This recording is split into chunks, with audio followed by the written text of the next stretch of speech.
dil öğrenirken öğrendiklerimizin kalıcı olmasını istiyorsak o dili pratikte kullanmalıyız. Konuşarak, öğrendiklerimizi yazarak daha kalıcı olmasını sağlayabiliriz. Hademe 3 harfli kök bir fiil.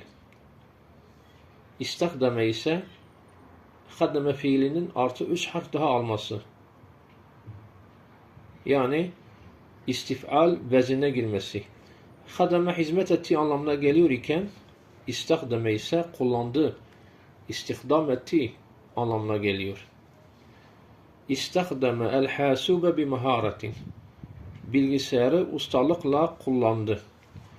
İstakdeme fiilinin müzekker için kullanılmış şekli. Yani eril, erkek bir kişi için bilgisayarı ustalıkla kullandı. Kadın için ise istakdemet el-hasube bi maharetin. Bilgisayarı ustalıkla kullandı. Bu cümleyi okuduğumuzda bilgisayarı kullananın bir kadın, müennes olduğunu anlıyoruz. Peki ben kullandım demek istiyorsam o zaman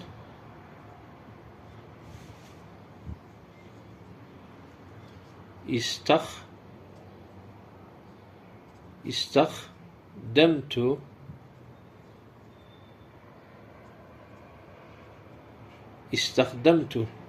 istakdemet müennes kadın için, istakdemtu ise ben kullandım.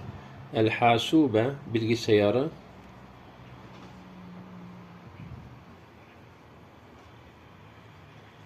bi maharetin ustalıkla.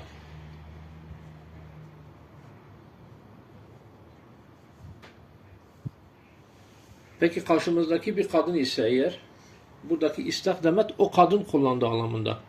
Yani üçüncü tekil şahıs kişi için. Karşımızdaki muhatap ise o zaman istakdemti. Eril ise, erkek ise istakdemte. Erkek ise istakdemte kullandın.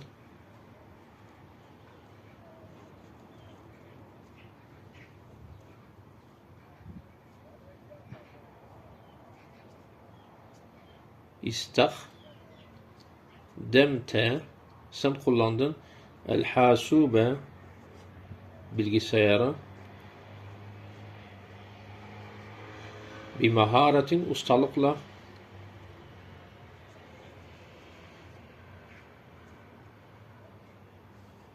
karşımızdaki muhatap bayan ise, kadın ise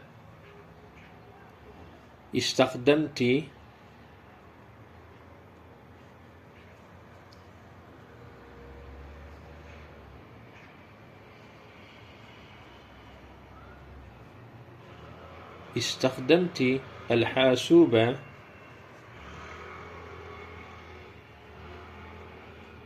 bi maharetin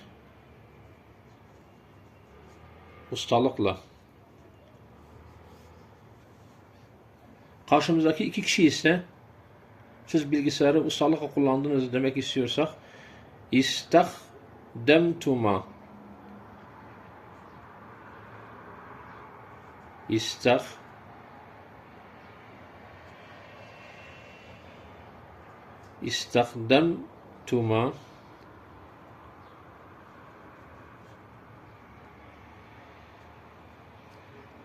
istakdemtuma kullandınız el-hasube bilgisayarı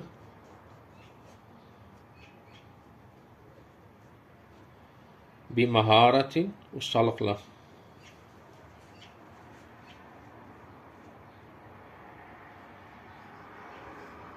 Karşımızda 3 veya daha fazla kişi iseler o zaman istakdemtum kullandınız.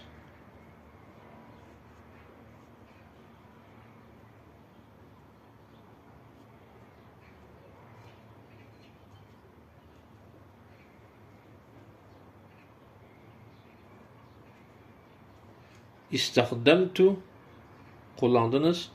El-hasube bilgisayarı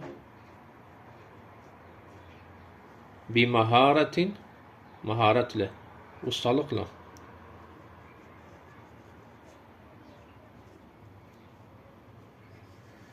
Karşımızdakiler sadece kadın ise, 3 veya daha fazla kişi iseler, o zaman istakdemtunne.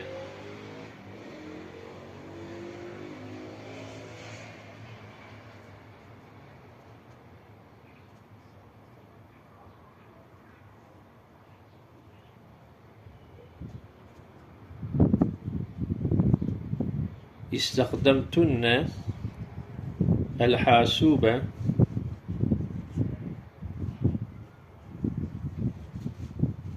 bi maharetin, ustalıkla.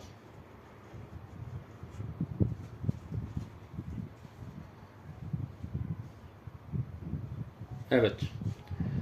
Biz kullandık demek istiyorsak o zaman istakdemna.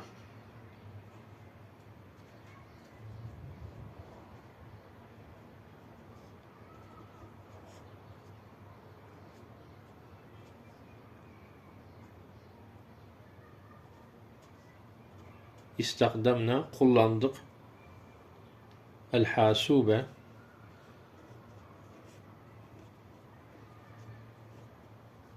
bi maharetin, ustalıkla.